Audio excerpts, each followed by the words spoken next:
ఇవాళ ప్రధానంగా BJP party ఏదైతే ఉందో బీజేపీ పార్టీ ఇవాళ ఆర్ఎస్ఎస్ దానికి సంబంధించినటువంటి ఆర్ఎస్ఎస్ తెలంగాణ సాయుధ పోరాటంతో ఎటువంటి సంబంధం లేనిది.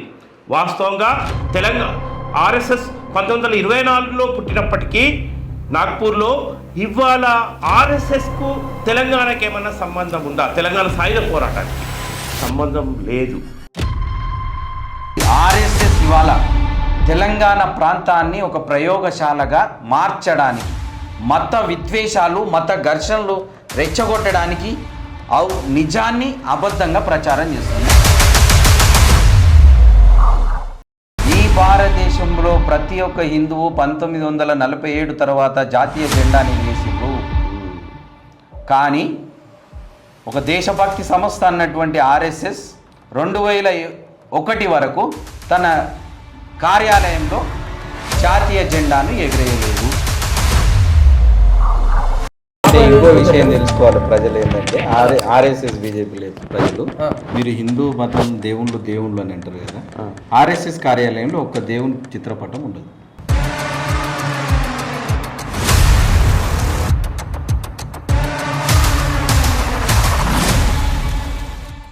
ఉత్తరప్రదేశ్ నేను పోయిన ఇండోర్ దిక్కు పోతే వాడు ఆవుల తిట్టు కూడా జై శ్రీరామ్ అంటాడు. మనం అమ్మ అంటాం కదా, వాడు ఆవుని అట్లా తయారు చేసే పరిస్థితి కనబడుతుంది రానున్న కాలంలో.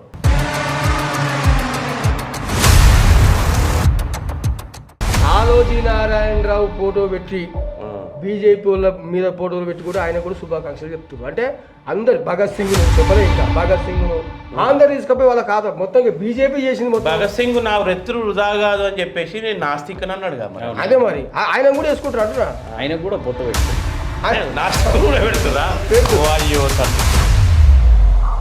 బీజేపీ పార్టీ వాళ్ళు బల్చీన పార్టీ వాళ్ళు తురుకాల తెలుగులాకు తాకులాట పెట్టుతుండ్రు, కుంకుమ బొట్లు పెట్టి చేతుల లాటి పట్టి నీకు బొట్టు పెడతారన్నో రేపు చుట్టూ పడతారన్నా.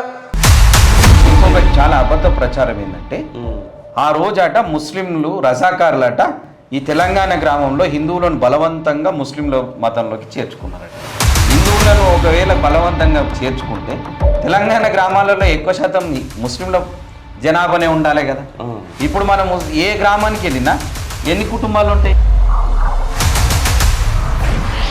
రక్తముడిచి కష్టపాడే రైతు కూలి అన్నలారా, సందు దొరికే ముందు కురికి రండిరా, అదిగో ముండమోసే నైజం పాలనంబురా, అటెండు పల్టి కొట్టిరి పటవాళ్ళు బొంత కొట్టిరి, దొరల దేశముకులు మాయమయ్యిరి, అదిగో మోసకంబు లేని ప్రజల చూడరా, రత్నగర్భమైన భూమి రైతు కూలి చేతికొచ్చే దున్నెవానిదే భూమి సోదరా, అదే చిన్న గెలుపు కాదు నైజాం కూలేరా. అన్ని బీజేపీ చచ్చిపోతే, నీ ఆర్ఎస్ఎస్ పోరాటం చచ్చిపోతే నీ గోరీలు కనబడుతుంది, నీ స్తూపాలు కనబడుతుంది.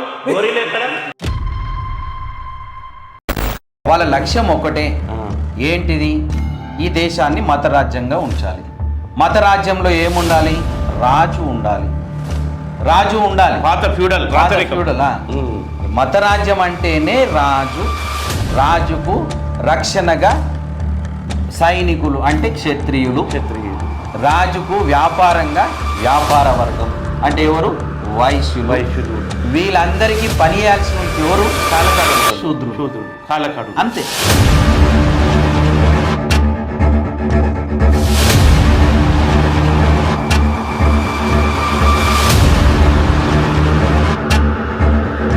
విమోచన కాదురా విలీనమే నిజమురా, విమోచన కాదురా విలీనమే నిజమురా, మతోన్మాదుల మాటలు నమ్మకురా సోదరా, కమ్యూనిస్టులేకమయ్యి నైజామును ధరిమెరా, కళ్ళబొల్లి మాటలను నమ్మకురా సోదరా.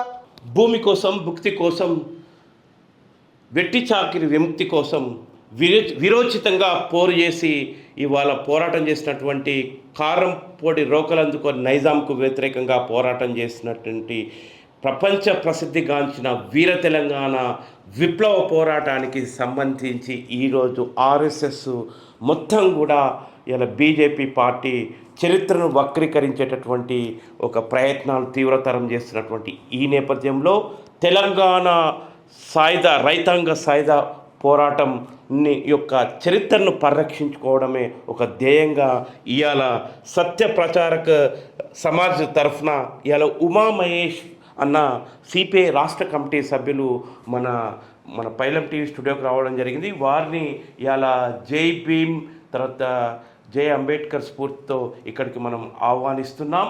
అట్లాగే మన వెంకటాచారి ఇలా ఒక కళాకారుడు, ప్రజా కళాకారుడు వెంకటాచారి గారిని కూడా మేము ఆహ్వానిస్తున్నాం ఈ టీవీకి. అట్లాగే ఇలా ప్రభాకర్ అన్నను కూడా ఇలా ఆహ్వానిస్తున్న పరిస్థితి. ముఖ్యంగా ఈ వేదిక సత్య ప్రచార సమాజ్ అనేది ఇవాళ ప్రధానంగా బీజేపీ పార్టీ ఏదైతే ఉందో, బీజేపీ పార్టీ ఇవాళ ఆర్ఎస్ఎస్ దానికి సంబంధించినటువంటి ఆర్ఎస్ఎస్ తెలంగాణ సాయుధ పోరాటంతో ఎటువంటి సంబంధం లేనిది. వాస్తవంగా ఆర్ఎస్ఎస్ 1924లో పుట్టినప్పటికీ నాగ్పూర్లో, ఇవాళ ఆర్ఎస్ఎస్కు తెలంగాణకి ఏమన్నా సంబంధం ఉందా? తెలంగాణ సాయుధ పోరాటానికి సంబంధం లేదు. ఎక్కడ భూతద్దంలో వెతికి చూసినా ఏ ఒక్క కార్యకర్త కూడా, ఆర్ఎస్ఎస్ కార్యకర్త తెలంగాణ సాయుధ పోరాటంలో వీరోచితంగా పోరాటం చేసినటువంటి చరిత్ర ఏమన్నా లిఖించబడ్డదా? అది ఎక్కడా కనిపించదు. ఆ తర్వాత ఇలా అదే ఆర్ఎస్ఎస్ బీజేపీ పార్టీ తెలంగాణలో పాగా వేయడం కోసం త్యాగాల తెలంగాణ ఏదైతే తెలంగాణలో ఇలా భూమి కోసం, భుక్తి కోసం, వెట్టి చాకిరి విముక్తి కోసం నైజాం ఇలా రజాకార్లకు వ్యతిరేకంగా రణం చేసినటువంటి మహత్తర వీర తెలంగాణ రైతాంగ పోరాటాన్ని పక్కదారి పట్టించడానికి ఇవాళ వాళ్ళొక ప్రయత్నాలు చేస్తున్నారు. ఆ ప్రయత్నాలు ఇకపై సాగవు అని చెప్పేసి వీళ్ళు గ్రామాన సత్య ప్రచారక్ సమాజ్ అనే ఒక వేదిక తరఫున తెలంగాణ పోరాటంలో ఇప్పటికీ ఇలా ఆనాటి గెరిల్లా రైతాంగ యోధులు ఇలా పెద్ద మనుషులైన ఒకరు 90-95 సంవత్సరాలు 85 సంవత్సరాల నుంచి ఉంటారు. వాళ్ళను కలుసుకుంటూ వీళ్ళు గ్రామాన్ని తిరుగుతూ మొన్న ఈ మధ్య మారోజు వీరన్న భీమిరెడ్డి నరసింహారెడ్డి వీళ్ళ పుట్టిన ఊరైనటువంటి కరువిరాల కొత్తగూడెం పోయి కూడా ఆ రైతాంగ పోరాటంలో పాల్గొన్నటువంటి మహాయోధులను పలకరించినటువంటి పరిస్థితి.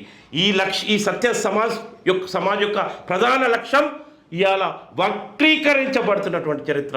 రజాకార్ లాంటి సినిమాలు తీసి, బూటకపు సినిమాలు తీసి, ఇవాళ ఆర్ఎస్ఎస్ భావాజలంతో ఆ సినిమాలు తీసి ఇక్కడున్నటువంటి పోరాటాలు, త్యాగాలు, చాకలి ఐలమ్మ, బందగి, ఈ మహత్తర వీర తెలంగాణ పోరాటంలో పాల్గొన్న రైతాంగం యొక్క త్యాగాలను తుడిచిపెట్టడానికి భారీ కుట్ర జరుగుతుంది. అది కుట్ర అని చెప్పి ఊరూరా చాటి చెప్తున్నారు.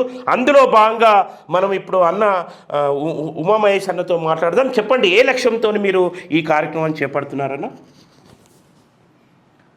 ఇవాళ దేశవ్యాప్తంగా అసలు జరిగిన చరిత్రను బీజేపీ ఆర్ఎస్ఎస్లు వక్రీకరిస్తున్నాయి. ఈ వక్రీకరించినటువంటి అంశాన్ని ప్రజల్లోకి చాలా లోతుగా సోషల్ మీడియా ద్వారా లేకపోతే సినిమాల ద్వారా వీళ్ళు ప్రయత్నిస్తున్నటువంటి సందర్భంలో ఇది తప్పు, ఇది అబద్ధం, నిజమైన చరిత్ర, ఈ ప్రాంతానికి చాలా గొప్ప చరిత్ర ఉన్నది, ఆ చరిత్రను చెప్పడానికి ప్రజల్లోకి వాళ్ళు ఏ విధంగా అయితే వెళ్ళిరు దాన్ని టార్గెట్ చేసుకుంటూ తెలంగాణ రైతాంగ సాయుధ పోరాట వీరులు ఇప్పటికే బతికున్నారు, ఆ బతికున్న వారి దగ్గరికి వెళ్ళి ఈ సంఘటన జరిగే సమయంలో ఆర్ఎస్ఎస్ ఉన్నదా, బీజేపీ ఉన్నదా, లేదు అని వాళ్ళు కరాఖండిగా చెప్తున్నారు. వాళ్ళు చెప్పే అంశాన్నే, ఆ నిజాన్నే మేము ప్రజల్లోకి ప్రచారం చేయడానికి ఈ సత్య ప్రచారక సమాజ్ అనేది పూనుకున్నది. అంటే వాస్తవంగా ఇప్పటికీ మీరు సాయుధ రైతాంగ పోరాట యోధులు మన తాతలను పోయి కలుస్తున్నారు. ఇలా ముత్తాతల వయసు ఉంటుంది ఇప్పుడు వాళ్ళది. ఆనాడు రణం చేసి ఒక గట్టిగా ఉన్న వాళ్ళు, మనం మొన్న అయితే ఒక తాత కర్ర పట్టుకొని కర్ర సాము చేస్తున్నట్టు చూసినాం మనము. మరి వాళ్ళని అడిగారా మీరు, ఎవరన్నా ఆర్ఎస్ఎస్ నుంచి ఎవరన్నా పాల్గొన్నారన్న ఒక చరిత్ర ఇప్పటివరకన్నా మీకు తెలిసిందా? ఇవాళ మేము 98 సంవత్సరాలు ఉన్నటువంటి సుద్దాల ప్రాంతానికి సంబంధించినటువంటి గానగాని ఐలయ్య గౌడ్, కరివిరాల గ్రామంలో కామ మల్లయ్య, చంద్రయ్య, హుజూర్ నగర్లోని దొడ్డ నారాయణరావు, 99 సంవత్సరాలు అంటే పేపర్లో 99 సంవత్సరాలట, కానీ వాస్తవంగా 100 సంవత్సరాలు ఉన్నటువంటి ఎంకే మోయినుద్దీన్, 96 సంవత్సరాలు ఉన్నటువంటి సిద్దిపేట కాంబీరపు రామయ్య, వీళ్ళందరినీ అడిగినాం, పెద్ద మనుషులారా మీరు చేసిన చరిత్ర ఇట్లు మీరు అంటున్నారు, ఇవాళ ఆర్ఎస్ఎస్ బీజేపీ దీన్ని హిందూ ముస్లిం ఘర్షణగా చూపిస్తుంది, ఇది వాస్తవమా అని అంటే అసలు ఆ సమయంలో ఆర్ఎస్ఎస్ అనేది తెలంగాణ సాయుధ పోరాటంలో పాల్గొనలేదు. దానికి తెలంగాణ సాయుధ పోరాటానికి అసలు తెలంగాణ ప్రాంతానికి సంబంధం లేదు. అదేవిధంగా హిందూ ముస్లింల ఘర్షణ కూడా కాదు. ఎందుకంటే మేము చేసిన పోరాటం అంతా ఇక్కడ ఉన్నటువంటి స్థానికంగా ఉన్నటువంటి భూస్వాములకు వ్యతిరేకంగా, పెత్తందారులకు వ్యతిరేకంగా పనిచేసినాం. ఆ పోరాటంలో ముస్లింలు కూడా మాతోటి కలిసి వచ్చి ఆ పెత్తందారుల పైన దాడి చేసినటువంటి సందర్భాలు ఉన్నాయి. కాబట్టి ఈ ఆర్ఎస్ఎస్ అనేది ఆ సమయంలో లేదు అని కరాఖండిగా చెప్పడం. అసలు చరిత్ర త్యాగాలతో సంబంధం లేదు. వీరోచిత వీర తెలంగాణలో కనీసం ఒక రక్త బొట్టు కాదు కదా, ఇంత వాళ్ళ శరీరం మీద కూడా ఒక గోరుకాటు కూడా లేని వాళ్ళు ఇవాళ రక్తం టేరులై పారినటువంటి ఈ పోరాటంలో ఇవాళ ఎందుకు ఇంత బరి తెగించి చరిత్రను వక్రీకరించాలని ప్రయత్నం చేస్తున్నారు? అసలు ఇంకోటి, మనకు జనగామ ఏరియాలో ఆనాడు జనగామ ఏరియాలో బందగి ఒక ముసల్మాన్, ఒక ముస్లిం, మనకు దేవరుప్ల మండల సెంటర్లో ఒక పెద్ద స్తూపం కనిపిస్తుంది. బందగికి ఒక ముస్లిం ఇలా తెలంగాణ సాయుధ పోరాటంలో ఇలా ఆనాడు రజాకార్కు వ్యతిరేకంగా తన ప్రాణాలు అర్పించిండు. అట్లాగే షోయాబుల్లా ఖాన్ ఒక జర్నలిస్టు ఇలా హత్యకు గురైనటువంటి పరిస్థితి. నైజాం రజాకార్ మూకలే హత్య చేసినాయి. బందగిని కూడా ఇవాళ విష్ణు దేశ్ముఖ్ రజాకార్ అనాలి. ఆ రజాకారే కదా ఆయన. విష్ణు దేశ్ముఖ్ ఏ పార్టీ ఉండే మీకు తెలిసేప్పుడు? రజాకార్ల సంఘానికి ఉపాధ్యక్షుడు ఆయన. అధ్యక్షుడు రజాకార్ పార్టీకి ఏముండే? ఉపాధ్యక్షుడు. ఆ అధ్యక్షుడేమో కాసిం రజ్వీ. అంటే ఏంటున్నారా, విష్ణు దేశ్ముఖ్ పటేల్ రెడ్డి ఆయన రజాకార్ పార్టీకి ఉపాధ్యక్షుడు. అధ్యక్షుడేమో కాసిం రజ్వీ. దానికి వ్యతిరేకంగా ఎవరు పోరాటం చేశారు? ఒక ముస్లిమే కదా బందకి.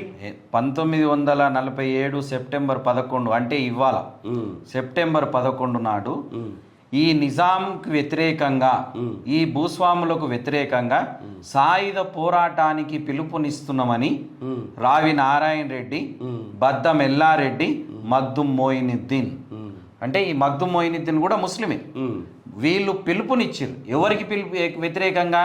నిజాం రజాకార్లకు వ్యతిరేకంగా, భూస్వాములకు వ్యతిరేకంగా. అంటే ఒక ముస్లిం ఇంకో ముస్లిం రాజ్యానికి వ్యతిరేకంగా పిలుపునిచ్చినటువంటి చరిత్ర ముస్లింకు ఉన్నది. కాబట్టి ముస్లింలు కేవలం ఇది ఈ ఆర్ఎస్ఎస్ ఇవాళ తెలంగాణ ప్రాంతాన్ని ఒక ప్రయోగశాలగా మార్చడానికి, మత విద్వేషాలు, మత ఘర్షణలు రెచ్చగొట్టడానికి నిజాన్ని అబద్ధంగా ప్రచారం చేస్తుంది. మొన్ననే చూసినాం, జైనూర్ ప్రాంతంలో ఒక అత్యాచారం చూసినాం. ఒక వ్యక్తికి జరిగిన సంఘటనని ఒక వర్గానికి తీసుకొని వెళ్ళి మొత్తం మొన్న జరిగినటువంటి సంఘటన. అంటే ఓ వ్యక్తిని ఆ వర్గం ఏమన్నా చెప్తుందా, నువ్వు ఇతర వర్గాలకు సంబంధించిన వాళ్ళని అత్యాచారం చేయమని? చెప్పదు కదా. చెప్పదు. దీన్ని ఏం చేసిరు? మత ఘర్షణగా చిత్రీకరించారు. అంటే ఆర్ఎస్ఎస్ ఇవాళ తెలంగాణ ప్రాంతాన్ని మత ఘర్షణను సృష్టించడానికి ఒక ప్రయోగశాలగా వాడుకుంటుంది. కాబట్టి తెలంగాణ ప్రజలు మనం గతంలో ఈ ముస్లింకే వ్యతిరేకంగా కాకుండా భూస్వాములకు వ్యతిరేకంగా పోరాటం చేసినాం. కాబట్టి దీన్ని తెలంగాణ ప్రజల్లోకి తెలపడానికే మేము ఈ ప్రయత్నం చేస్తున్నాం. ప్రధానంగా ఇప్పుడు ఓల్డ్ సిటీలో కూడా మనం చూసినాం, ఎందరో కమ్యూనిస్టు సాయుధ పోరాటంలో పాల్గొన్న వాళ్ళు, సహకరించిన వాళ్ళు. మహమ్మద్ రఫీ ఉస్మానియా యూనివర్సిటీలో నిజాంకి వ్యతిరేకంగా భారతదేశ జాతీయ జెండాన్ని ఎగిరేసిండు. భక్తితో భారతదేశ జాతీయ జెండాని నిజాంకి వ్యతిరేకంగా ఎగిరేసినటువంటి వ్యక్తి ఎవరనంటే మహమ్మద్ రఫీ ముసల్మాన్. అదేవిధంగా ప్రొఫెసర్ ఆలం ఖాన్ ఆ సమయంలో, ఇప్పుడు మనం ఎంకే మోయినుద్దీన్ 100 సంవత్సరాలు అనుకుంటున్నాం కదా, వాళ్ళ భార్య షాన్వాజ్ హుసేన్, ఆమె కూడా ఈ పోరాటంలో చేసింది. వీళ్ళందరూ సుమారు 6 నెలల వరకు లోపల అండర్ గ్రౌండ్ లో ఉండి పనిచేసినటువంటి పరిస్థితి.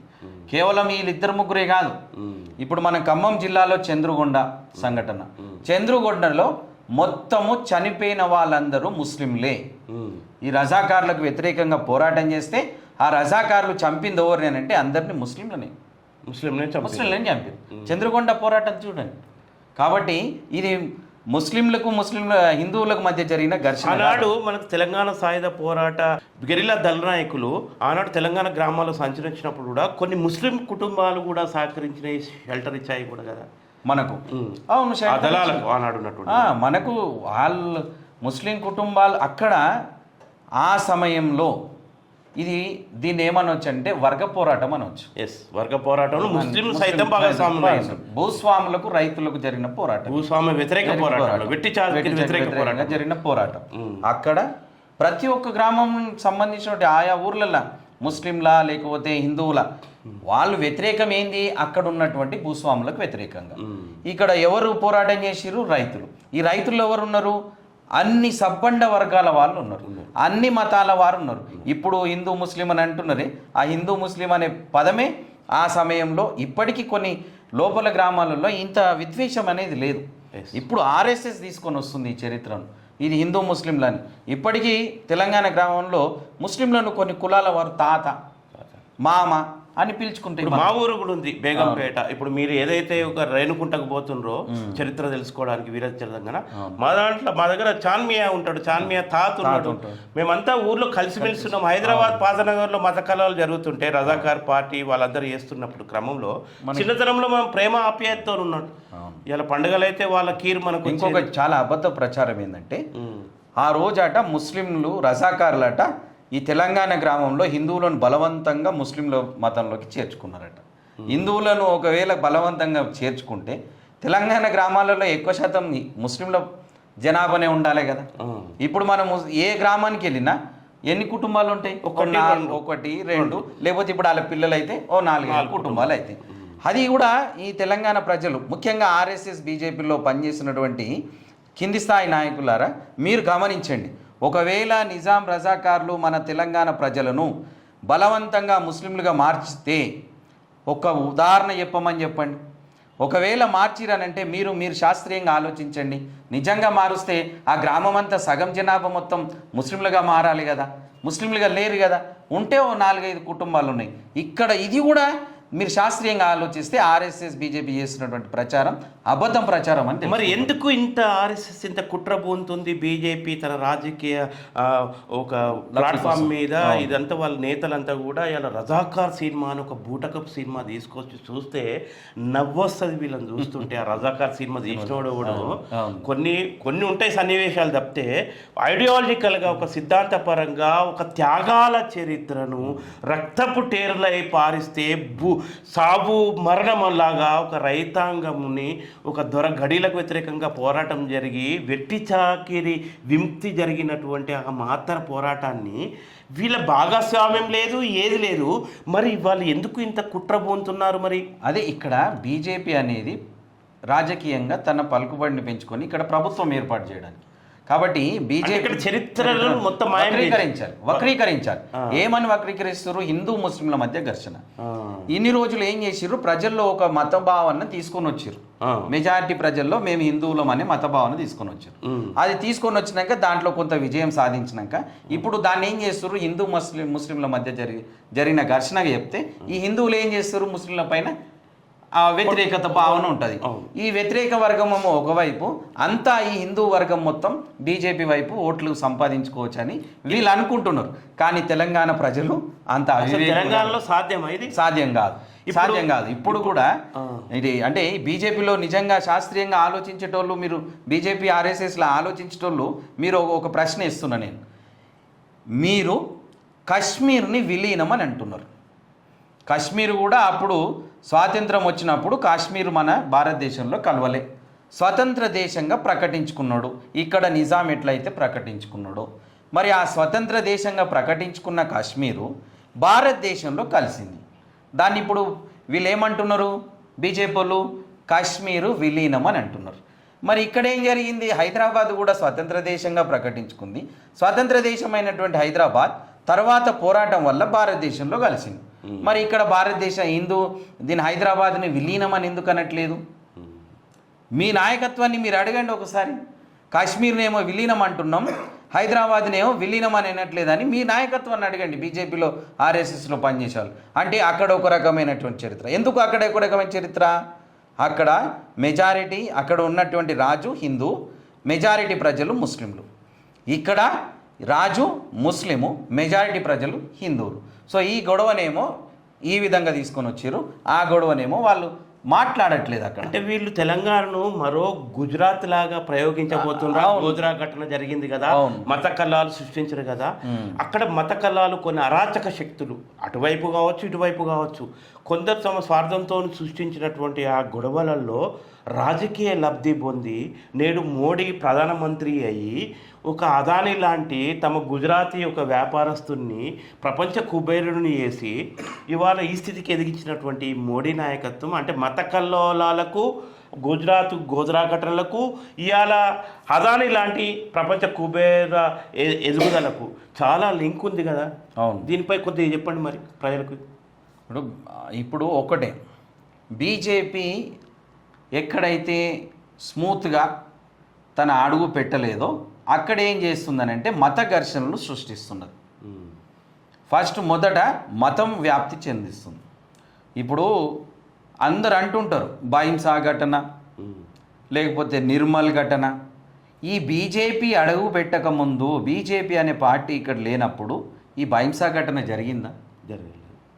ఇంకా ఎటువంటి మత ఘర్షణలు జరిగినాయా? జరగలేవు. వీళ్ళు ఇప్పుడు ప్రచారం చేస్తున్నారు అంతే.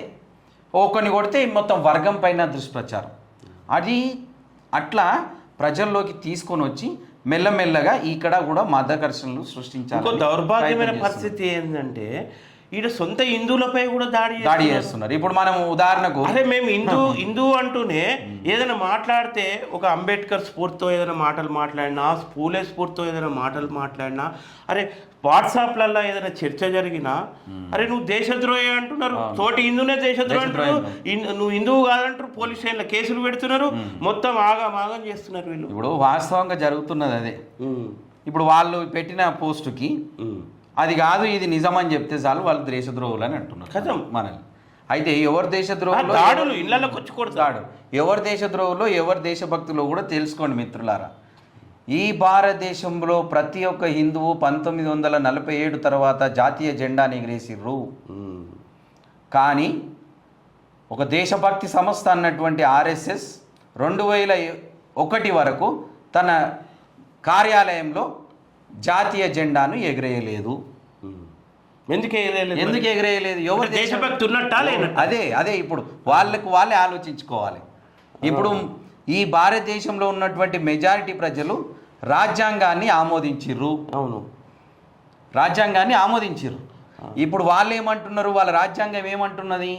మనుస్మృతి అని అంటున్నది. ఈ దేశాన్ని హిందూ రాజ్యంగా మారుస్తామని అంటున్నారు.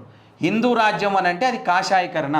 మనుస్మృతి అంటే మనకు ఒకటి గుర్తొస్తుంది, భర్త చనిపోగానే భార్య కూడా పోయి స్థితి మీద పోయి కూర్చొని ఆమె కూడా భర్తతో పాటు చనిపోవాలి. అది మనుస్మృతిలోనే రాయబడ్డదా? అవును, మనుస్మృతిలో. మరి మళ్ళీ ఇప్పుడు కూడా భార్యలు పోయి భర్త చనిపోగానే భర్తతో చచ్చిపోవాలా మరి?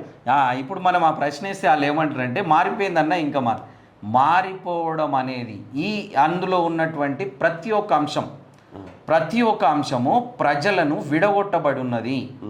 కులాల పేరుగా విడగొట్టబడ్డది, మతాల దాన్ని ఏమంటారు, వాళ్ళను శూద్రులుగా, వైశ్యులుగా, క్షత్రియులుగా, అదేవిధంగా వర్ణకుల వ్యవస్థను తీసుకొని వచ్చింది.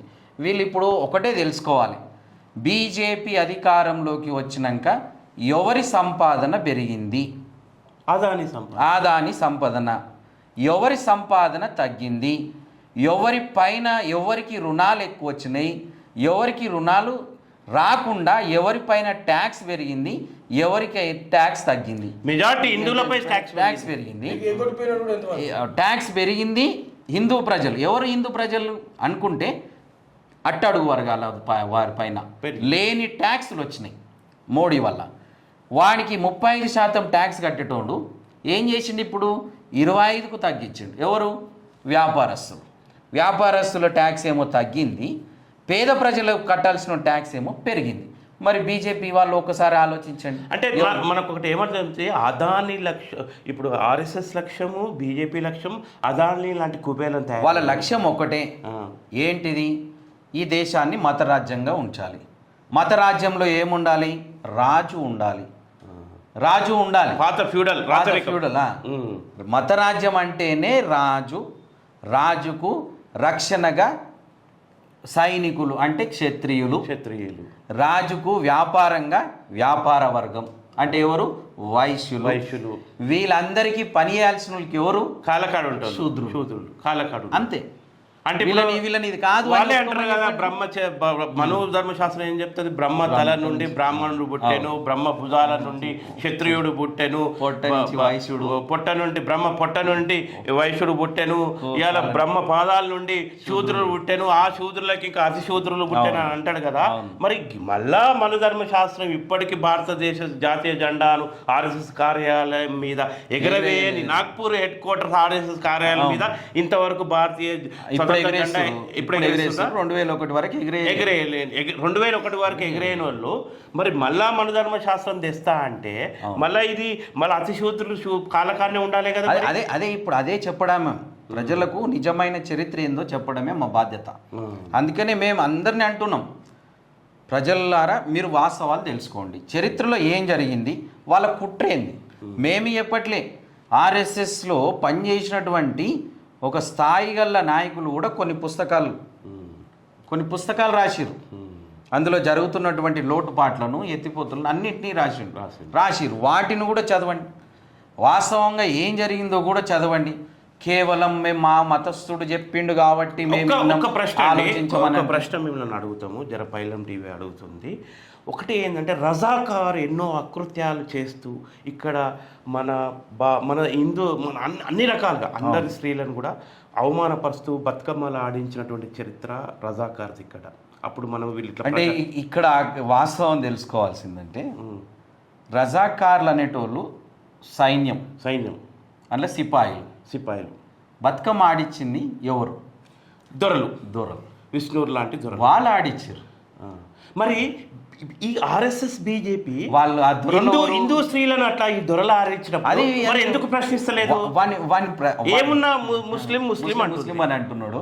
అదే దొరలే పోయి అదే పార్టీ కదా. ముఖ్యంగా ఇవాళ ఈ చరిత్ర మీరు చాటి చెప్పబోతున్నారు, మీరు ఇంటర్వ్యూలుగా చేశారు. మనము ఆ ఇంటర్వ్యూలో కూడా వాళ్ళు కూడా సరైన చరిత్రను చెప్పారు. మరి రేపు మీ యొక్క ఈ ఉద్దేశం, రేపు విమోచన దినోత్సవం ఉంది, విలీన దినమా విమోచన దినమా ఏదంటారు మీరు? ఇది ముమ్మాటికి విలీనమే. విలీనం. విమోచనం అంటే ఏంది? ఇప్పుడు ఉదాహరణకు నేను ఒక రాజు కింద పనిచేస్తున్నా, ఆ రాజు నుంచి బయటకు వచ్చిన దాన్ని విమోచనం అంటారు. కానీ మళ్ళీ నేను బంటును మళ్ళీ ఎవరి దగ్గర పోయినా అయితే వేరే వాళ్ళని కలిసినా కదా. ఒక ప్రశ్న ఇస్తా మీకు.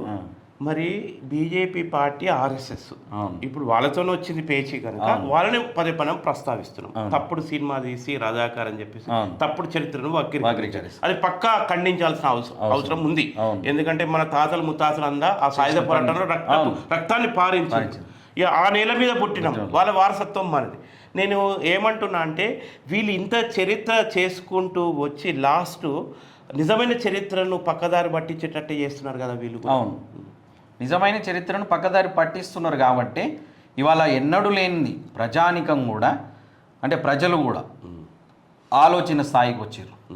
ఏది నిజం ఏది అబద్ధం అనేది తెలుసుకోవడానికి వాళ్ళు కూడా సిద్ధంగా ఉన్నారు. కాబట్టి ఇది అబద్ధము, ఇది ఒకటి కేవలం తెలంగాణ రైతాంగ సాయుధ పోరాటం వరకు ఆగిపోదు. అయితే ఒక చిన్న ప్రశ్న, ఇంతకుముందు అందామని ఒక చిన్న ప్రశ్న మేము ఏమడుగుతున్నామంటే, వీళ్ళు విమోచన దినోత్సవం అంటున్నారు. అవును, దీనికి ఒక సమాధానం చెప్పండి. ఆర్ఎస్ఎస్ బీజేపీ పార్టీలకు విమోచన దినం సెప్టెంబరు 17 అయినప్పుడు ఒక ప్రశ్న ఉదయిస్తుంది. ఏంటి ఆ ప్రశ్న అంటే, ఇవాళ తెలంగాణ రైతాంగం యొక్క శత్రువు, ఇవాళ వాళ్ళపై అత్యాచారాలు చేసినటువంటి శత్రువు రజాకార్ మూకలు, తర్వాత విష్ణు లాంటి ఒక దొర, వాళ్ళ రజాకార్ పార్టీలో ఉపాధ్యక్షుడు, వీళ్ళందరూ చేసిన కిరాతకాలకు కనీసం కోర్టుకు అంతర్జాతీయ స్థాయిలో కూడా ఆఫ్రికా దేశంలో కూడా మనం అనేక సార్లు చూసినాము. ఆఫ్రికా దేశంలో స్వతంత్ర పోరాటంలో రాచి రంపాన పెట్టేటటువంటి క్రమంలో అటువంటి వాళ్ళను కూడా కోర్టుకు పిలిపించి విచారణ చేసి వాళ్ళకి శిక్షలు విధించారు. మరి తెలంగాణ సాయుధ పోరాటంలో తెలంగాణ రైతాంగాన్ని, ఇక్కడ శ్రామిక వర్గాన్ని ఇవాళ మొత్తం అంచువేతకు గురి చేస్తూ హత్యలు చేస్తూ అత్యాచారాలు చేస్తే ఆ చేసిన వాళ్ళ యొక్క ప్రభువును గవర్నర్ని చేసింది కదా. ఏది మన మొదటి గవర్నర్ ఎవరు? మన రాజ్ ప్రముఖ్ ఎవరు అయినా నిజామే. మరి నిజాముని రాజుని చేసిండ్రు, రాజ్ ప్రముఖుని చేసిండ్రు. రజ్వీని సంపదలతో సాగనంపారు. మరి రజాకార్లను ఎవరిని అరెస్ట్ చేయలేదు. మరి ఇది ఎట్లా విమోచన అవుతుంది? వీళ్ళు ఏమున్నా ముసల్మాన్ కదా, రజాకార్ వీళ్ళకు పొడి ఇవాళ వల్లభాయ్ పటేల్ని తీసుకొని వచ్చింది ఇందులో. అయితే హిందుత్వ పార్టీ అని అంటారు కదా బీజేపీ పార్టీ, దానికి ఆర్ఎస్ఎస్ ఒక భావజాల ఐడియాలజీ ఇస్తుంది. అయితే నేనేం ప్రశ్నించాలనుకుంటే కాసిం రజీవ్ కూడా ఒక ముసల్మాన్ పార్టీ రజాకర్ స్ట్రాంగ్, ఇప్పుడు ఆర్ఎస్ఎస్ ఎట్లో కాసిం రజీ అట్లా అనుకుందాం. మరి కాసిం రజీ ఇక్కడ హిందువులపై ఎక్కువ నేరాలు ఘోరాలు చేసిపోయిండు. అక్కడ ఉన్నటువంటి స్థానిక అగ్రకుల భూస్వాముల ఒక గడీల దొరల సహాయంతో.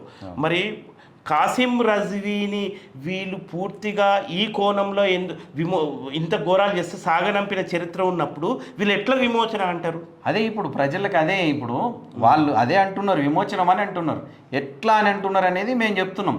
ఇది విమోచనం కాదు, ఇది విలీనం అని అంటున్నాం.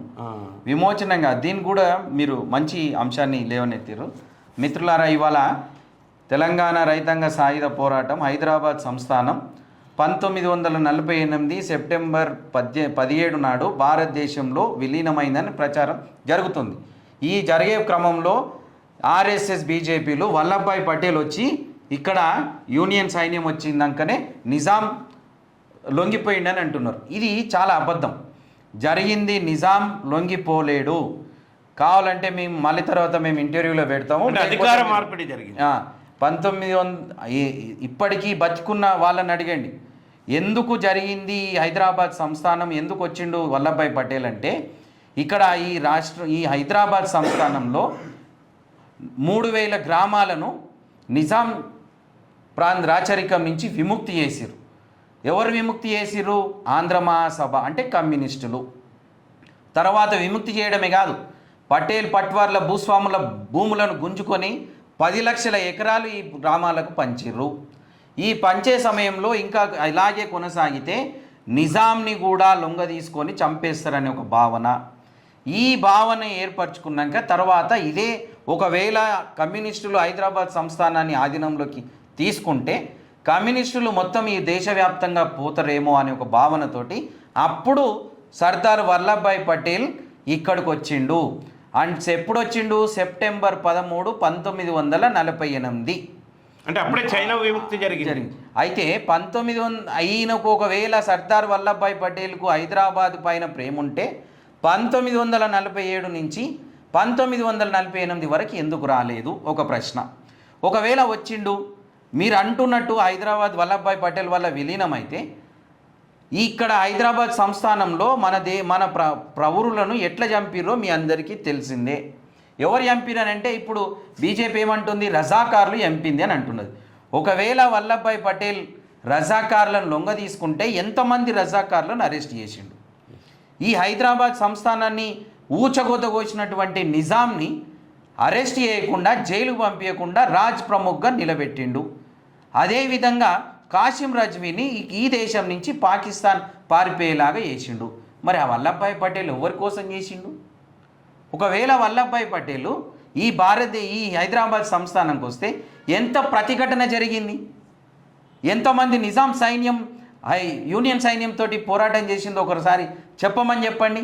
ఎక్కడ హైదరాబాద్ యూనియన్ సైన్యం రాగానే హైదరాబాద్ సంస్థానం ప్రజలందరూ అంటే రజాకార్లు లొంగిపోయిన చరిత్ర ఉన్నది, కానీ పోరాటం చేసిన చరిత్ర లేదు. ఎవరికి తోటి పోరాటం చేసిరంటే ఇక్కడున్న ప్రజలతోటి వీళ్ళు నిజాం సైన్యం పోరాటం చేసింది, రైతాంగంతో పోరాటం చేసి వీళ్ళని చిత్రహింసలు పెట్టారు. ఒకవేళ అదే అనుకుంటే వల్లభాయ్ పటేల్ నిజంగా హైదరాబాద్ సంస్థానాన్ని విలీనం చేసిండని అనుకుంటే మరి ఈ నిజాంకి వ్యతిరేకంగా పోరాడినటువంటి రైతాంగ సాయుధ పోరాట వీరులను ఏం చేయాలి వల్లభాయ్ పటేల్? వీళ్ళందరినీ బయటికి తీసుకొని వచ్చి జైళ్ళల్లో ఉన్నారు. అప్పటికి ఉరి శిక్షలు వేయబడ్డాయి. అప్పటికి మరి ఈ జైళ్ళల్లో ఉన్న వాళ్ళను విడుదల చేయలేదే? ఉరి శిక్ష ఉన్న వాళ్ళను ఉరి శిక్ష అమలు కాకుండా రద్దు చేయలేదే? 1951 అక్టోబర్ వరకు ఈ జైళ్ళల్లో ఉన్న వాళ్ళు జైళ్ళల్లోనే ఉన్నారు. కమ్యూనిస్టు నాయకులు 51 వరకు జైల్లోనే ఉన్నారు. 51 వరకు ఉరి శిక్షలు కూడా రద్దు కాలేదు. దారుణమైన పని. ఇది నేను చెప్పట్లేదు, ఇది చరిత్ర చెప్తున్నది. మీరు పుస్తకం అంటే చదవండి. దీన్ని బట్టి ఏమవుతుందంటే సర్దార్ వల్లభాయ్ పటేల్ ఇలా తెలంగాణ యొక్క భూమి పుత్రుల యొక్క పోరాట యోధుల యొక్క ఉరిశిక్షను కూడా రద్దు చేయలేడు. ఆయన చేసిందంతా ఏంటంటే తెలంగాణ సాయుధ పోరాటంలో పాల్గొన్నటువంటి రైతులను కమ్యూనిస్టులను అనగదొక్కిండు. యూనియన్ సైన్యంతో భూస్వాములను మళ్ళా ఊర్లలకు పంపించిండు కాంగ్రెస్ పేరుతోటి, నెహ్రూ టోపీలతోటి మళ్ళా భూస్వాములను ఊర్ల గ్రామాలకు పంపించిండు. గ్రామాలలో పోరాటం చేసే వాళ్ళను జైళ్ళకు పంపించిండు. సూర్యాపేట దగ్గర హత్యాకాండ జరిగింది అనుకుంటా. ఏం జరిగింది సూర్యాపేట దగ్గర? సూర్యాపేట దగ్గర యూనియన్ సైన్యం తోటి మనోళ్ళు గొడవ పడ్డారు. భీమిరెడ్డి నాయకత్వంలో పోరాటం చేసిర్రు. పోరాటం చేసినాక ఇది మళ్ళీ తర్వాత అక్కడ ఉన్నటువంటి నిజాం సైన్యం లొంగిపోయేటప్పుడు వాళ్ళు వెనక్కి అడిగేసారు తర్వాత. అంటే దీన్ని బట్టి చరిత్రలో ఏమర్థమవుతుందంటే ఒకవైపు చైనా విముక్తి జరిగింది, మళ్ళీ ఇది కమ్యూనిస్టు దేశం అయిపోతుందేమో, శ్రామిక వర్గ రాజ్యం వస్తుందేమో, ఇవాళ వెట్టి చాకరీ నిర్మూలనై ఇవాళ ఎవరైతే దొర పటేళ్ల నుంచి భూములు ఇవాళ పేద ప్రజలకు ఇవాళ ఆనాటి రైతాంగ గెరిలా దళాలు సాయుధ పోరాటంలో భూ పంపకాలు చేశాయో తిరిగి మళ్ళీ దొరల చేయడానికి మరొక చైనా కాకుండా శ్రామిక వర్గం రాజ్యం రాకుండా ఇవాళ ముస్లిం పాలకుడైనటువంటి నిజాము ఇవాళ తర్వాత ఇక్కడ ఉన్నటువంటి మన సర్దార్ వల్లభాయ్ పటేల్ వీళ్ళు ఐక్యమై ఒప్పందం చేసుకొని వచ్చి ఇక్కడ మన కొంప ముంచారని అంతే. అది వాస్తవం, ఇది వాస్తవం. ప్రజలు మీరు ఇది గమనించండి. ఇక్కడ జరిగిందంతా రైతులకు వ్యతిరేకంగా పెట్టుబడిదారి భూస్వాములకు మద్దతుగానే ఇక్కడ వాళ్ళ అధికార మార్పిడి జరిగింది అనొచ్చు. అంతే, అధికార మార్పిడి తప్పితే ఏమీ లేదు. పోరాడే ఇప్పుడు తెలంగాణ కోసం పోరాడిన మనలాంటి వాళ్ళ మీద కూడా బులావు అని పోలీసు వాళ్ళు పిలుస్తారు, నీ మీద ఈ రికార్డు ఉందాకంటే దేనికోసం ఉందా రికార్డు? తెలంగాణ పోరాటంలో త్యాగాలు చేస్తే ప్రజల కోసం. ఇప్పటికీ తెలంగాణ కోసం మలిదశ తెలంగాణ ఇప్పుడు కేసీఆర్ 10 ఏళ్ల పాలనలో తెలంగాణ ఉద్యమకారుల మీద కేసులు కొట్టేయాలి. నీతో మాట్లాడే యాంకర్ కూడా ఇప్పుడు నాంపల్లి కోర్టుకు తిరుగుతుంది తెలంగాణ కేసులో. ఇప్పుడు మళ్ళీ కాంగ్రెస్ ప్రభుత్వం వస్తే బులావు అని పిలుస్తాడు, ఆడ బులావు రావాలి డీసీపీ పిలుస్తున్నా అంటాడు. సేమ్ అట్లనే కమ్యూనిస్ట్ యోధులను కూడా తెలంగాణ వచ్చి 11 ఏళ్ళు అయితే కమ్యూనిస్ట్ యోధులు పాపము 52 వరకు కూడా ఉరిశిక్షను రద్దు చేయలేని దౌర్భాగ్య పరిస్థితి కదా ఉన్నది. అది కూడా లాస్ట్కు వేరే దేశం నుంచి ఐక్యరాజ్య సమితి కూడా సిఫార్సు చేసింది, మీ దేశంలో మీ పౌరులను మీరే ఉరిశిక్ష చేస్తారా పోరాటం చేసిన వాళ్ళను పోరాటం చేసిన అని అంటే అప్పటి కూడా పట్టించుకోలే. లాస్ట్కు రేపు ఉరిశిక్ష అనంగా ఇవాళ సాయంత్రం మన అదేంది రాజేంద్ర ప్రసాద్ మొట్టమొదటి రాష్ట్రపతి ఆయన క్షమాభిక్షను రద్దు చేసి అసలు అది క్షమాభిక్ష రద్దు చేయకుంటే పరిస్థితి ఆగకుండే అప్పటికి ప్రతిఘటన వస్తుండే, భయపడి చేసినట్టు లెక్క. అప్పటికి ప్రపంచం అంటే వీళ్ళు ఒక సింబల్ తెలుసుకున్నారు. అంతే. ఈ సింబల్ తెలంగాణ పోరాటంలో కూడా మనకు కనిపిస్తుందండి. ఎందుకంటే మనం కూడా అనుభవించాము. ఏంది అంటే ఎవరైతే పోరాట తత్వం కలిగి పోరాటంతో ప్రతిఘటన పోరాటాలు చేస్తారో ఆ పోరాట పందాలు అంచేటటువంటి విధానం ఖచ్చితంగా ఉంది. అంతే. అది సర్దార్ వల్లభాయ్ పటేల్ కూడా ఇదే చేసినట్టు స్పష్టం అవుతుంది. ఈ కోణం కూడా మనకు ఇక్కడ కూడా మనం మలిదశ తెలంగాణ ఉద్యమంలో కూడా మనం ఏం చెప్పినాం, అదే ఒక దొరవై ఇంకో దొరొస్తాడు కానీ బహుజన రాజ్యం రాదు. దొరవైండు ఇంకో దొర వచ్చిండు, ఆ దొరవైండు పటేల్ వచ్చిండు, పోలీస్ పటేల్ అంతే, పోలీస్ పటేల్ మనమడు వచ్చిండు. బహుజన రాజ్యం వచ్చే పరిస్థితి లేదు. అంటే ఏ పోరాటమైనా పెట్టుబడిదారికి వ్యతిరేకంగా జరుగుతున్నటువంటి పోరాటం అది జరిగింది. ఇక్కడ ఇప్పుడు ఏ పార్టీలో పనిచేసే కార్యకర్తలైనా అయ్యా మీరు ఎంతమంది జెండాలు మోసినా కానీ మీరు మీ వల్ల ఉపయోగపడేది లబ్ధి పొందేది పెట్టుబడిదారి వర్గమే. ఇది ఆర్ఎస్ఎస్ కార్యకర్తలకు బాగా చెప్పారు. ఆర్ఎస్ఎస్ మీరు చేసే పోరాటము, మీరు ఏపించే ఎన్నికల్లో ఓట్లు వేయించేది అంతా పెట్టుబడిదారుల కోసమే. వాస్తవంగా పేద ప్రజలకు ఒకవేళ ఇన్ని ప్రభుత్వాలు మారినా ఇన్ని లక్షల ఎకరాలు పంచిన చరిత్ర మీ ప్రభుత్వాలకు లేవు, మీ సంఘాలకు లేవు, మీ రాజకీయ పార్టీలు లేవు. అవి కేవలం పెట్టుబడిదారుల కోసమే పనిచేస్తాయి. మన వాళ్ళు చెప్పుకోవాలి, అన్నీ చెప్పుకుంటారు ఇట్లా అని చెప్పేసి. ఇది పరిస్థితి. అన్న చాలా చక్కగా చెప్పారు. మనము ఇంకోటి మన వెంకటాచార్య అన్నకు మన మీద ప్రభాకర్ అన్నను కూడా అడుగుదాం. అన్న మీరు ఏం చెప్తారు దీని మీద? అయితే పరిస్థితి మేము ఒక వారం 10 రోజుల నుంచి తిరుగుతా ఉన్నాం. తిరుగుతుంటే ఎందుకంటే చరిత్రను కాపాడుకోవాలి కదా. తెలుసు కానీ తాతల ముత్తాతల ఆత్మలకు శాంతి చేకూరాలంటే అరే వాళ్ళ త్యాగాన్ని ఇవాళ బొందలో ఉన్న వాళ్ళ త్యాగాలను కూడా ఇంకా ఏ బొందలో పెట్టాలనుకుంటుంది ఈ ప్రభుత్వం, బీజేపీ కాదు ఆర్ఎస్ఎస్ బీజేపీ వాళ్ళకు కూడా నేను చెప్పేది ఏంటంటే సింపుల్, ఒక క్షణంలో చెప్పొచ్చు. గజ్జర్ల కొడుకును నేను గంటినయ్యో ఎగిరేసి ముద్దాడ ఈడేవాడయ్యో అన్నట్టుంది. పోరాటం చేసింది ఒకడు, సోము సోకం ఉంది. ఎందుకంటే బీజేపీ మన అది గద్దర్ ఉన్నప్పుడే వాడినప్పుడు బీజేపీ పార్టీ వాళ్ళు బల్చీన పార్టీ వాళ్ళు తురుకాల తెలుగులాకు తాకులాట పెట్టుతుండ్రు, కుంకుమ బొట్లు పెట్టి చేతుల లాటి పట్టి నీకు బొట్టు పెడతారన్నో రేపు జుట్టు పడతారన్న. అదే జరుగుతుంది. చిన్న చిన్న కార్యకర్తలు మీరు మాట్లాడినట్టు కిందలకు తెలియదు, ఇది తెలియక జై శ్రీరామ్ చెప్పుకుంటాడు, జై శ్రీరామ్ అంటారు, వాళ్ళేమో పోతే మళ్ళీ రామంటున్నారు. ఇటు జై శ్రీరామ్ అంటారు, బాగానే ఉండదు. ఏ ముచ్చట చెప్పినా జై శ్రీరామ్ జై శ్రీరామ్. రాముని నేను కూడా మొక్తా. అరే మన అయ్యలు మొక్కిరు, మనం మన ఇంట్లో అదే ఫోటో ఉంటుంది, మనం మొక్తాము. రాముడికి రాముల వారికి అన్ని సమర్పిస్తాం మనము, మన గుండెల్లో ఉంటది మతం. కానీ రాముడు ఏమన్నా బీజేపీ సభ్యత్వం తీసుకునేది మా తీసుకోలే. రాముడు ఉన్నప్పుడు వెలిసిందా బీజేపీ పార్టీ? అందుకే మేము తిరిగే నేపథ్యంలో అక్కడక్కడ పెద్ద మనుషులు మాట్లాడుతుంటే అప్పుడు అది రేలేదా పాచే లేదు అని ఖరాఖండ్గా చెప్పినటువంటి సందర్భం మనం చూసినాం. అప్పటి పాటలు రక్తముడిచి కష్టపాడే రైతు కూలి అన్నలారా, సందు దొరికే ముందు కురికి రండిరా, అదిగో ముండమోసెనై సంపాలనంబురా, పటేండ్లు పల్టి కొట్టిరి పటవార్లు బోల్త కొట్టిరి, దొరల దేశముకులు మాయమయ్యిరి, అదిగో మోసకంబు లేని ప్రజల చూడరా, రత్నగర్భమైన భూమి రైతు కూలి చేతికొచ్చే దున్నెవానిదే భూమి సోదరా, అది చిన్న గెలుపు కాదు నైజాం కూలేరా. అన్ని బీజేపీ ఉన్నప్పుడు చచ్చిపోతే, నీ ఆర్ఎస్ఎస్ పోరాటం నుంచి చచ్చిపోతే నీ గోరీలు కనబడతావు, నీ స్తూపాలు కనబడతావు. అవును, గోరీలు ఎక్కడ? తెలంగాణ పల్లెలలో ఇప్పుడు మీ నాయన కూడా ఈయన తెలంగాణ సాయుధ పోరాట రైతాంగ యోధుని వీళ్ళ తాత రైతాంగం తుపాకి పట్టుకొని పోరాటం చేసిండు. ఆయన మనవాడి ఇవాళ కమ్యూనిస్టు పార్టీ ఒక మంచి ప్రజా కళాకారుడు అయ్యిండు. ఏదో త్యాగాల నుంచి వచ్చినటువంటి కుటుంబం. మరి వీళ్ళ తాతకు గోరుంది, వీళ్ళ నాయన సిపిఐ నాయకుడు ఆయన గోరుంది. ఊరూరు పోతే ఇప్పుడు మా ఊరే ఉంది, మొత్తం మా ఊరుకు మొదట్లో మా భూమే ఉంటుంది. ఆ భూమికి మొత్తం చుట్టూ 10 గోరీలు ఉంటాయి, 10 స్తూపాలు ఉంటాయి, కమ్యూనిస్ట్ స్తూపాలు ఉంటాయి. మరి బీజేపీ స్తూపాలు ఏడున్నాయా? అమరవీరులు ఏడైనా చూపి నేను సేవ కోయించుకుంటా. అందుకే త్యాగాలు మా చరిత్ర, భోగాలు మీ చరిత్ర అంటున్నాం. అయ్యా ఆర్ఎస్ఎస్ ఇదేం కథ? ఇది సత్యం, ఖచ్చితంగా సత్యం చెప్పాలి. సత్యం చెప్పినోడే మనిషి. ఇది వాస్తవమేనే, మనం ఎప్పుడు రాలే. అరే గోరీలు మన ఊళ్ళో ఉన్నాయి, మొత్తం మన తాత ముత్తాతలు ఉన్నాయి. మీ తాతలు ఉంది గోరి, మీ ఊరికి వస్తే నువ్వే చూపిస్తే మా తాతదండి, మనం జోహార్లు అర్పిస్తే. మా ఊరికి వస్తే ఇక నువ్వు చూస్తే ఇవాళ మీ తాత గోరీలు ఉన్నాయి, మా తాత గోరీలు ఉన్నాయి. ఏడికి పోయినా మా తాత ముత్తాతల గోరి. నిన్న కరవాన కొత్తగూడెం పోతే భీమిరెడ్డి నరసింహారెడ్డి గోరి ఉంది, మా రోజు వీరన్న గోరి ఉంది. మరి ఆనాడు రక్తం జిమ్మిన బీజేపీ గోరేడుంది. బీజేపీ పార్టీ మీరు పోరాటం చేయకపోతే, ఓ ఆట ఆడకపోతుంది, ఓ పాట పాడకపోతుంది. మేము మామూలు మా పాట చుట్టుముట్టు సూర్యపేట నట నడుమ నల్లగొండ, నువ్వు ఉండేది హైదరాబాదు దాని పక్కన గోల్కొండ కీలా కింద, నీ గోరి ఘట్టం కొడుకో నైజాము సర్కరోడ. ఇప్పుడు వీని కూడా అట్టే పాడాల్సి వస్తుందేమో. అరే చరిత్రతో సంబంధం లేదు, అదే అసలు అంటూ సొట్టు లేదు లేదు ఇక్కడ.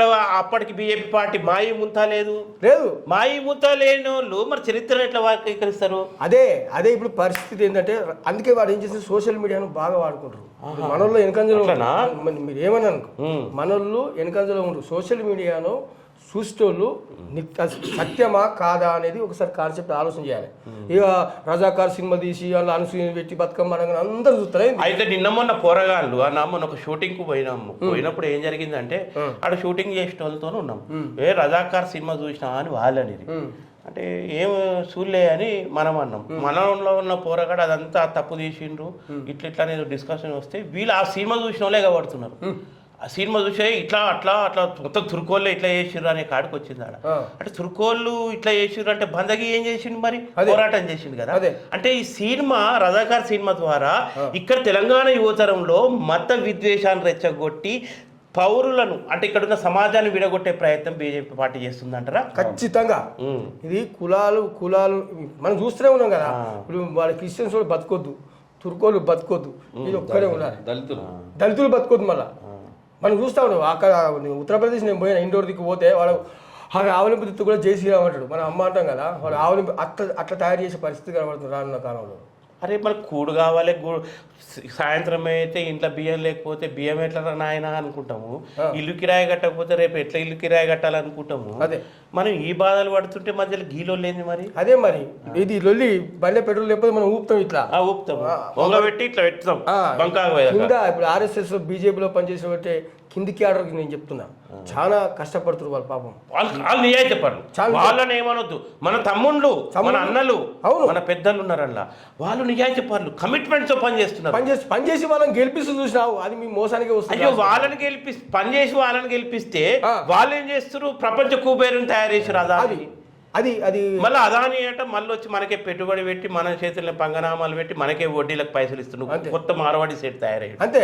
మన ఊళ్ళల్లో మండలాల్లో మార్వాడి ఎట్లుంటాడో అదే ఇప్పుడు అదాని అట్లా ఇప్పుడు దేశానికి అంటే దేశీయ కార్పొరేట్ శక్తిని తయారు చేసారు అదాని రూపంలో. అదే వాడే ఇప్పుడు అప్పియబట్టే. అవును, వానికి వాడిస్తాడు. మళ్ళీ ఇందా ఆదివాసీలను కూడా కాల్ చేపియాలని చూస్తారట. ఆదివాసీ ప్రకృతి వనరుల మీద కన్నేసి పర్యావరణం నాశనం చేస్తున్న వాళ్ళు. మళ్ళీ ఇంకట లోతుగా పోవద్దు, కానీ మేము ముఖ్యంగా సత్య ప్రచారం, సమాజ పరిస్థితి ఏంటంటే సత్యం చెప్పడం. దేనికోసం చేస్తారు వీళ్ళంతా? ఆర్ఎస్ఎస్ బీజేపీ ఏ ప్రయోజనం కోసం? అదాని ప్రయోజనం కోసమా? గద్దె మీదకి ఎక్కించుకొని వానికే చేస్తారు కదా, ఇంకేం చేస్తాడు? అంతేనా? అంత లక్ష్యం అంతే. అంతే, మతాల యొక్క లక్ష్యం కూడా అంతే. అంతే. నిజమైన భక్తి ఉండదు. ఇక నిజం భక్తి లోపల ఉంటుంది, బయట ఉంటుంది. అంతేనా? అంతే. మరి జై శ్రీరామ్. ఇంకో విషయం తెలుసుకోవాలి ప్రజలు ఏంటంటే, ఆర్ఎస్ఎస్ బీజేపీ ప్రజలు, మీరు హిందూ మతం దేవుళ్ళు అని అంటారు కదా, ఆర్ఎస్ఎస్ కార్యాలయంలో ఒక దేవుని చిత్రపటం ఉండదు. మన ఇళ్ళల్లో ఉంటది కదనే, మన ఇళ్ళల్లో ఉంటది, ఆర్ఎస్ఎస్ కార్యాలయంలో ఉండదు. ఇది తెలియదు పాపం ప్రజలకు. ప్రతి పండుగను దైవభక్తులతో చేసుకుంటాము. వాళ్ళు చేయరు. నిన్న వినాయక చవితికి అయితే మా ఇంట్లో కుడుములు, ఉండ్రాలు అన్ని వండుకున్నాము, నిమ్మలంగా ఉన్నాము, తుమ్మికూర తెచ్చినాం, పచ్చడి చేసుకున్నాం. మరి వాళ్ళకు పోరాటం కాదే, వాళ్ళది పోరాటం ఏంటంటే ఎట్లా చేసి మొత్తం వాళ్ళ ఖాతాలో సాయుధ పోరాటం వేసుకుంటారు అనుకుంటారు. ఇలా కాళోజీ నారాయణరావు కాళోజీ నారాయణరావు ఫోటో పెట్టి బీజేపీ వాళ్ళ మీద ఫోటోలు పెట్టి కూడా ఆయన కూడా శుభాకాంక్షలు చెప్తున్నారు. అంటే అందరు భగత్ సింగ్ ను చెప్పలే, ఇంకా భగత్ సింగ్ ను అందరు తీసుకపోయి వాళ్ళ ఖాతా మొత్తం బీజేపీ చేసింది. మొత్తం భగత్ సింగ్ నా రెత్తులు వృధా కాదు అని చెప్పేసి నేను నాస్తికని అన్నాడు. అదే మరి ఆయన కూడా వేసుకుంటారు అంటున్నా, ఆయన కూడా బొట్టు పెట్టుకోరు, నాస్తికులు కూడా పెడుతుందా?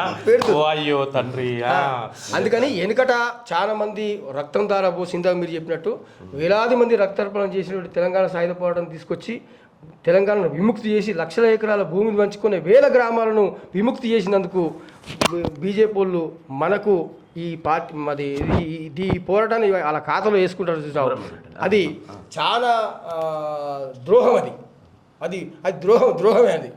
అందుకని అమరజీవి దొడ్డి కుమరయ్య, అవును కదా, ఒక పాట, విసురు దొరగుండాల గుండెలో దడ పుట్టించిన వీరవనిత మన చిట్యాల ఐలమ్మనుగన్నట్టి నన్ను గన్న నా వీర తెలంగాణ మాయమ్మో పోరు నడిపిన పోరు గడ్డయమ్మో మాయమ్మ.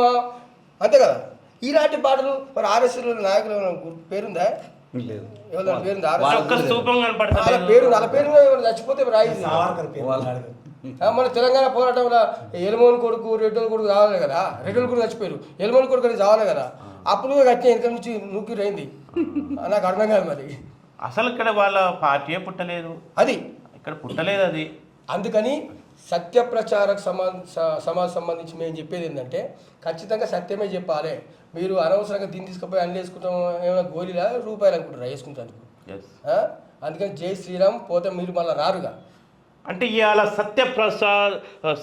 సత్య ప్రచారక్ సమాజ్ ఒక ఉన్నతమైనటువంటి బాధ్యత తమ భుజాల మీద వేసుకున్నది. ఈడ వీర తెలంగాణ పోరాటంలో వెట్టి చాకరీ నిర్మూలనకు వ్యతిరేకంగా, గడీలకు వ్యతిరేకంగా, బానిసత్వానికి వ్యతిరేకంగా మహత్తర వీర తెలంగాణ విప్లవ రైతాంగ పోరాటం జరిగితే అందులో వేలాది మంది అమరులైనటువంటి పరిస్థితి. ఆ అమరుల యొక్క స్తూపాలు తెలంగాణ వ్యాప్తంగా వ్యాప్తంగా కూడా ఊరూరా వాడవాడలా ఉంటాయి.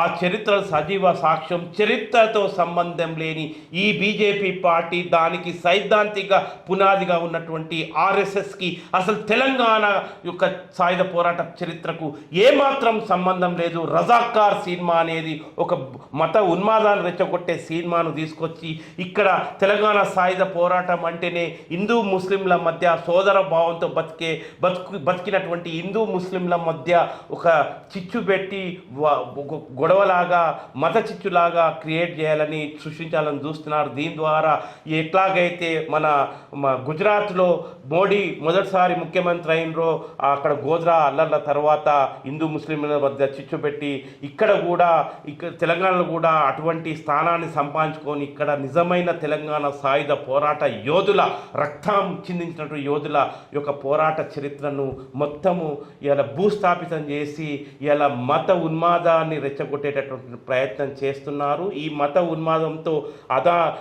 అంతిమ ప్రయోజనము ఏంటంటే అదాని లాంటి శక్తులను కుబేర్లను ఇంకా కుబేర్లను చేయడమే ఒక లక్ష్యంగా ఉంటుంది. ఎట్టి పరిస్థితుల్లో ఇది చెల్లదు. ఎక్కడ కూడా ఈ తెలంగాణ సాయుధ పోరాటపు త్యాగాల పోరాటపు చరిత్ర గురించి మాట్లాడే కనీస అర్హత కూడా ఆర్ఎస్ఎస్ బీజేపీ పార్టీలకు లేదు. ఆర్ఎస్ఎస్లో ఉన్నటువంటి మీ కార్యకర్తలు ఆలోచించుకోవాలి అని చెప్పేసి వీళ్ళు అంటున్నారు. ఆర్ఎస్ఎస్లో ఉన్నటువంటి కార్యకర్తల తాతల ముత్తాతలు కూడా మిగతా ఎస్ఎస్టీ బీసీ మైనార్టీ వర్గాలకు చెందినటువంటి అగ్రకుల ఒక వీరోచిత వీర పోరాటంలో పాల్గొన్న రానటువంటి వాళ్ళ లాంటి వాళ్ళు కూడా పుట్టారు. వాళ్ళు నాయకత్వం వహించారు. అట్లాంటి వాళ్ళ మనుమలు మునిమన్మళ్ళు ఇవాళ ఎస్ఎస్టీ బీసీ మైనార్టీలో పుట్టినటువంటి మునిమన్మళ్ళు మీ తాతలు ముత్తాతలు ఏం చేశారు, వాళ్ళు ఎవరికి వ్యతిరేకంగా పోరాటం చేశారు, ఆ చరిత్ర మీరు తెలుసుకోండి. గుజరాత్ నుంచి ఇవాళ ఒక సిద్ధాంతం వచ్చింది. ఆ సిద్ధాంతం ఇక్కడ మత చిచ్చు పెడుతుంది.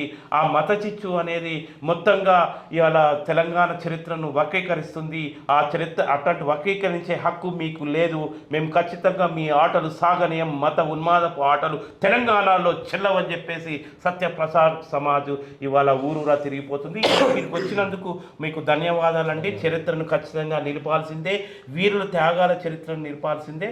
మీరు ఖచ్చితంగా మా పైలం టీవీ కూడా మీకు అభినందిస్తుంది. ఊరూరా మీరు ఏ కార్యక్రమం చేసినా ఆ కార్యక్రమాన్ని మేము ఖచ్చితంగా ప్రసారం తెలియజేస్తున్నామని చెప్తూ జై భీమ్ స్ఫూర్తితో ఇలా లాల్ సలాం తెలియజేస్తున్నాం.